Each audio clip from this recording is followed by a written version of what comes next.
All right, guys, let's continue with the video. But yeah. But what do you think of OnlyFans now? It's really the same thing, just under a different management. Yeah. I think it's all bad. You know, if I was dictator tomorrow, I would probably make porn illegal across the board. I don't think it's good for anybody. I don't think it's good for the people that do it. Yeah. I don't think it's good for the people that participate in it. And I've just seen a lot of very, very sad stories. I know almost nobody that was in that industry that is, you know, that was in it at 20 and by 40 they were retired and happy and had a family and whatever. You see a lot of very sad situations of models who come in when they're very young and they've never had another job before, they have no education, and they're in the industry for 10, 15 years and they try to get out. They find a guy who, you know, likes them, wants to marry them, whatever, and they try to get out. And they find it very difficult because maybe they were making decent money and now they have to go be a waitress at Applebee's. And there's nothing wrong with that. But when that's what you're used to and you have no experience in the real world, it can become a trap, you know? And all that, all those things that you thought were liberating you in your 20s turns out they were actually, you know, you're a slave. And then they come back into the industry at 40 and they've got to shoot scenes for $1,000 a scene, you know? And by then they're older, they're a little bit wiser, they understand. And they don't want to be doing it, but it's the only thing that they could do to make money at that point. Yep. You know? What kind of, I'm sure you have some interesting or sad stories of people have, you've seen the arc of their mental health. For sure. When I was in the industry, and again, these things change because it's trends, but when I was in the industry, Xanax was a big thing. A lot of the girls were taking Xanax, you know, because again, a lot of them were depressed, whatever. I saw models who tragically, we represented a model named Cagney, I'm going to say her name, who was a very, very popular model, A-list, you know, like I think she won Performer of the Year at AVN one time. Freak of the year, pretty much. Top 10, you know, models in the industry. Freak of the year. And we represented her on and off. Most of the time when I was at that agency, we didn't represent her, but we had represented her. We got her career started, and then she left and went to a different agency. And then she was in and out of the business a bunch of times. And each time she would come back, she'd be with a different agent, or maybe she'd come back to us for a little bit or whatever. And that's guilt. But I could always tell that it made her miserable. She didn't like doing it. Because she didn't have a choice. You know, you could just tell that there was like, it was like kind addiction. of a broken little girl. Yeah, it's an addiction to the money. And you gotta understand, like a lot of these girls start off because they're already freaks. So they said, why not get paid for it? That's actually one of a pimp's way of getting women to get into that industry. It's like, girl, you really get it. You really know how to do this. You love doing this. Why don't you get paid for it? But what happens when you start to get paid for things that you love? You don't, and you end up enjoying it less. And when it comes to sex, when you're doing sexual acts that you don't want to do, it could become traumatic. It could become traumatic. Yes, 100%. It becomes traumatic. It's too, the sex is too linked with a sensitive area in your brain that's very brittle and very easily broken and almost never to be repaired again. And it's okay in the beginning. You're having fun in the beginning. Yeah, sure. But then what happens when you don't want to do it that one day and you still do it? You still do it. But guess what? Now you start taking drugs. And it goes, and now you start spiraling. And you can't blame that one time you did it, because eventually that one time was going to happen. Maybe not with that guy, maybe not with that guy, but you were an addict waiting to happen. That's just how these things work. I would see her at different events or whatever, and she would just be hammered drunk or, you know, blacked out basically on Xanax or whatever. And it's cool. But again, she came in and out of the industry because she would find a guy who would take her out, and then that guy would break up with her, and then she'd be back in, and then she could go try to do something else, and then that wouldn't work out, and she'd be back in. And hey, I bet you money she breaks up with the guy because she wanted monogamy, and the guy wanted the freak show, right? And in their minds, which is you can't blame them, but at the same time, you got to realize they're not that emotionally intelligent. In their minds, they want a monogamy. But it's like, so they start dating that guy and they realize that that guy is not going to just finish with her. He wants others. And so they go back, they get mad, they get resentful. And anytime they feel sad, they want to make money. Like you start like they have associated feeling sad with sex. And why not? If I'm going to be doing it, why not get paid for it? Oh, it gets really dark, people. It gets really dark. And yeah, she eventually ended up killing herself, and at 20 some years old, I think. Yeah. Late 20s maybe. Yeah. So, and that is not an uncommon story. Yeah.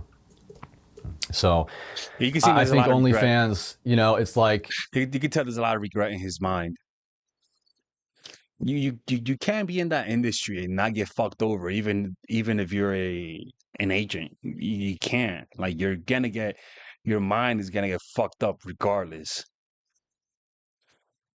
That's why, look, people, like that's why porn of younger women, like like those women eventually they're gonna want that could lead to a lot of these women killing themselves because they're like, shit, I want this deleted and I can't get it deleted.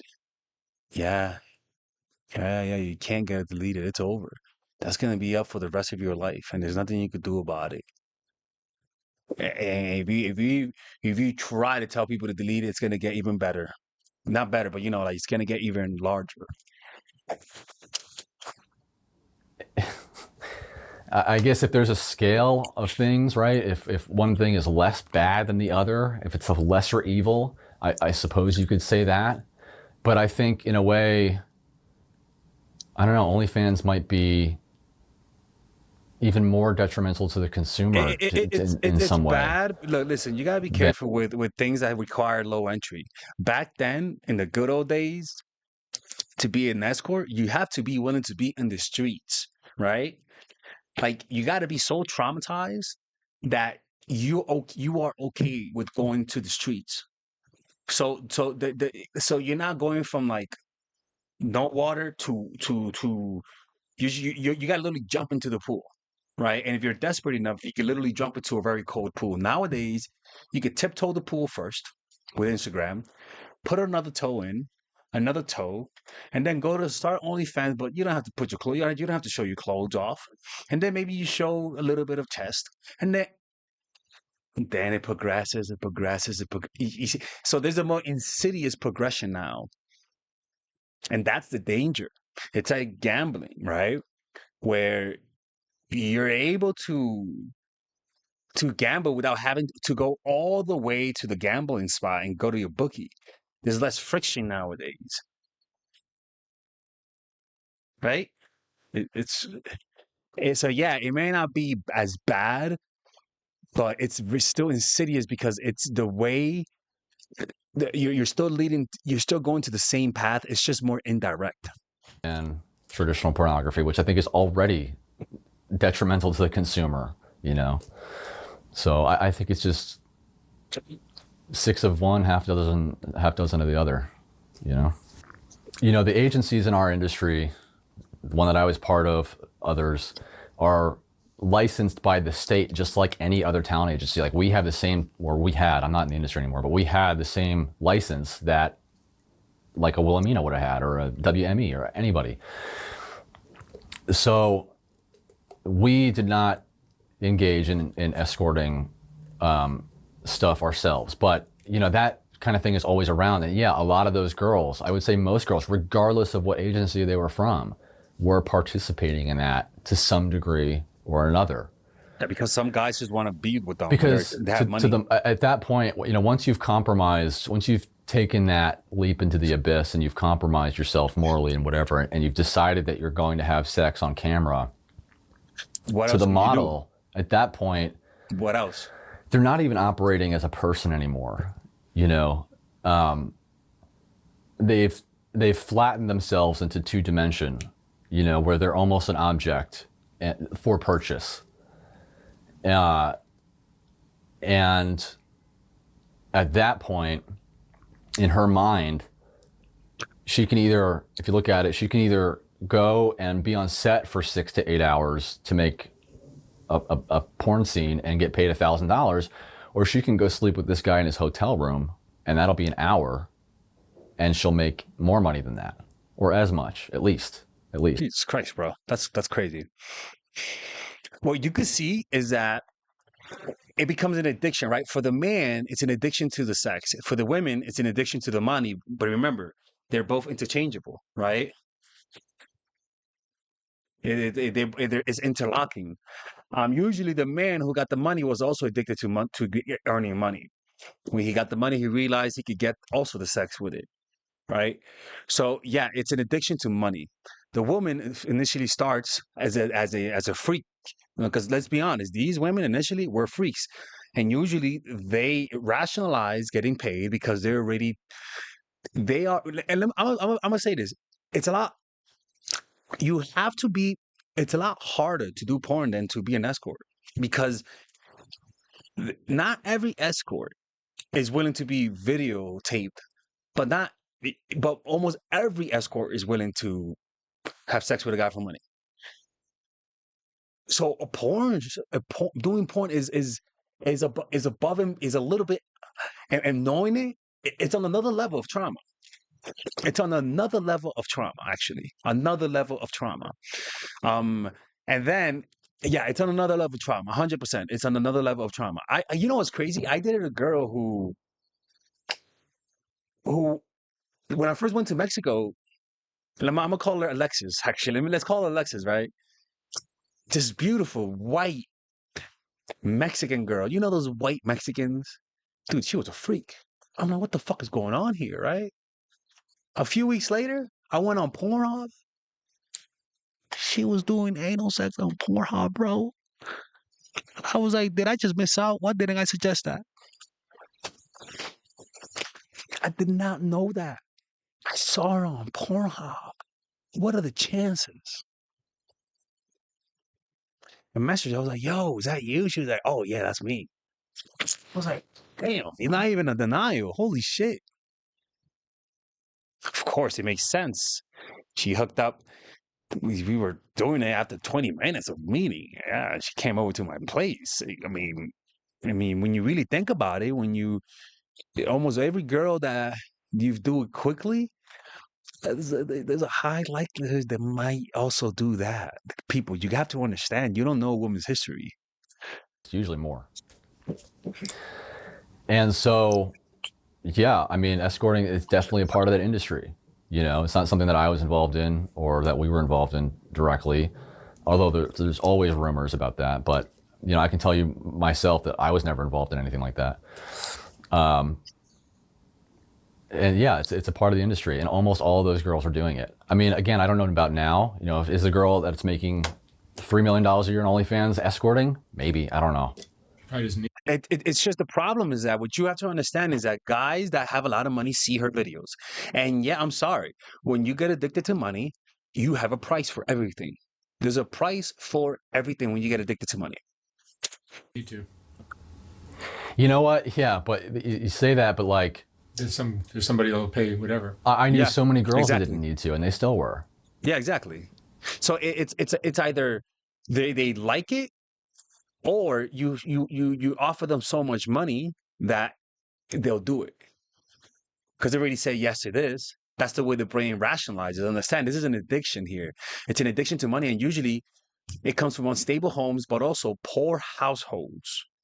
When you're raised in a poor household, and most importantly, if you're the type of woman that envies other people's money, other people's possession, you have a very envious and covetous mindset, you might fall into that.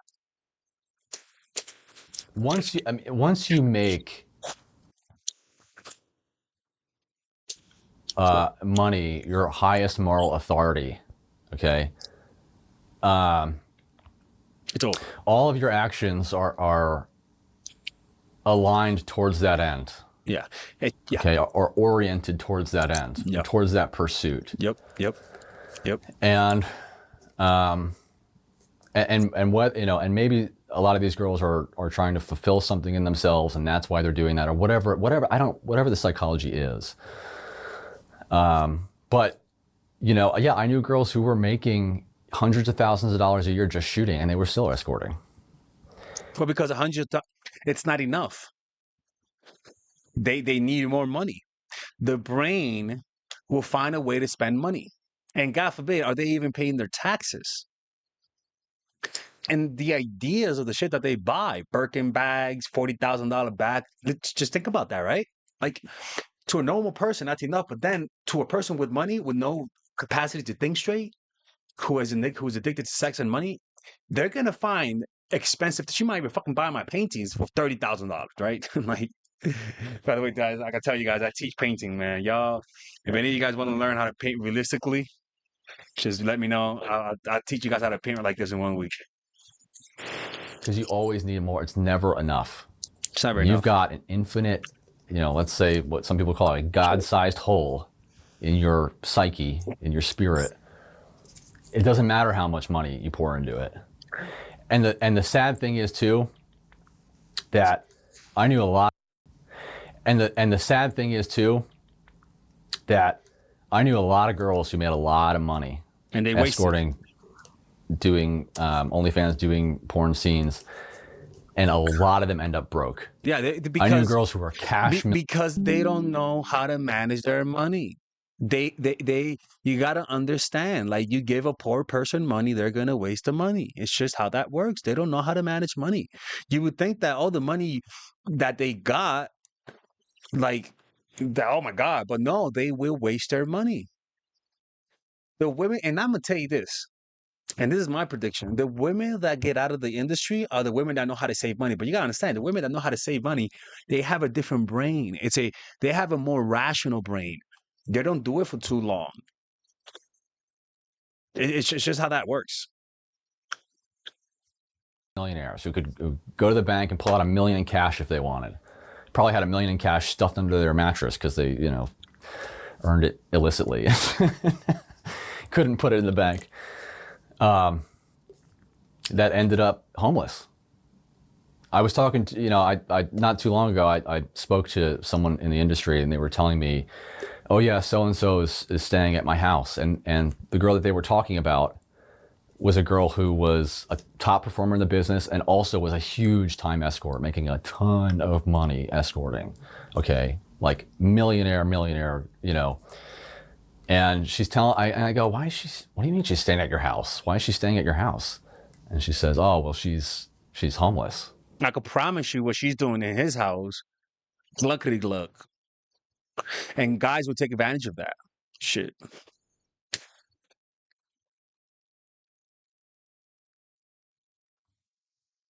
Some guys would take advantage. And it blew my mind. Well, no, of course. Well, why would it blow your mind, bro? Why does that? These are people who don't know how to. It's a nigga. It's nigga-itis with money, bro. It's nigga-itis with money. People who have money that don't know how to keep their money. They need a Jew in their lives. That's what they need. I'm like, I knew this girl as someone who was like driving around in a Porsche and had all this stuff that you could want. Nah, this guy cannot be that. But the thing about money is it's like, it's an emotional quality, and bro. maybe you've seen this as well because you were in the entertainment business or modeling world or whatever. But like, money is an amplifier. And if you are a person who's spiritually dead or spiritually sick, or in your psyche you have problems, it will amplify those. It makes them worse. Yeah, because that's why you have if you're poor and you're a drug addict, you have a higher likelihood of recovering more than somebody who's rich. Because when you're rich, if money fucks with you in a very different way, it becomes another drug, and you're able to keep it up. You're able to keep up appearances. Your ego can make you look normal to other people, so there's no need to change. When you're poor as fuck and you're a drug addict, bro, you either die or you recover. One of the two, plain and simple. There's no middle ground behind it. We'll continue this another time, man. This is a very interesting video, man. We should react to more of these videos. Comment down below, man. Let me know if you guys enjoy this.